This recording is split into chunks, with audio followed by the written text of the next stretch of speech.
You are sitting at the bottom of a plastic bin, buried under heavy blocks and half-chewed crayons. You aren't a person here. You are a thing, waiting for a hand to reach in and find you. When that hand finally grabs you, the rush of importance feels real. But that feeling is a trick. A toddler who doesn't know your name is simply checking to see if you can keep them occupied until snack time. This is a cycle of forced utility. You spend your life being used, broken, and discarded the second the novelty wears off. You start your day at the bottom of a blue plastic bin, pressed against a headless dinosaur. The air smells like industrial lemon cleaner and old apple juice. You listen to the distant roar of the classroom, waiting for the specific sound of the bin lid sliding open. The rule of the bin is simple. You do not exist until someone needs you. The weight of the other toys on top of you serves as a physical reminder that you are a replaceable option in a waiting room for someone else's whim. Suddenly, the light hits your face. A small hand plunges into the bin and yanks you upward by your arm with a force that threatens to snap your joints. You have been selected. But look at the wide, vacant eyes of the child holding you. You haven't been seen. You have been acquired for a specific function. You look like something that can be played with, and in this room, that is the only metric that matters. The child's grip is a tight clamp. You are squeezed so hard that your stuffing shifts and your seams begin to strain. There is no regard for your boundaries, because objects don't have boundaries. You are carried across the room, swinging violently, your head knocking against a wooden table. Every time you are squeezed, you are being molded into the shape of whatever the child wants you to be in this moment. Now comes the performance. You are flown through the air, crashed into a wall, and made to speak in a high-pitched voice that isn't yours. The child is laughing, but the laughter is directed at a character they've projected onto you. You are a prop in a play where you have no lines. You learn to lean into the role, pretending to enjoy the chaos just to keep the grip from loosening. As the play continues, the residue of the daycare settles in. A smear of orange jam sinks into your fabric. A sticky fingerprint marks your forehead.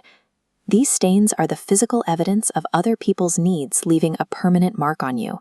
You carry the remnants of every child who has held you, a map of everyone's messes except your own. Suddenly, another child screams and lunges for you. A tug of war begins. You are pulled in two opposite directions, your limbs stretching to the breaking point. You have become leverage. You are the catalyst for a fight, the object that justifies a scream. The tension in your seams is a physical manifestation of the conflict you've become, and you have no voice to tell them to stop. The fight ends, and the winner decides you are a tool. You are used to scrape gum off the underside of a plastic chair, or pushed into a narrow gap between the wall and the carpet to retrieve a lost bead. Your original design is irrelevant compared to your current convenience. You feel the grit of the floor against your face and realize that you are just a thing that happens to fit in a tight space. The most dangerous moment in the daycare is the shift in attention. You feel the tension in the child's grip relax. A new toy, a shiny red truck with flashing lights, has entered the room. The curiosity that fueled your value is diverted. 1 second, you are the most important object in the room, and the next, you are a piece of clutter. You are still in their hand, but you are already gone.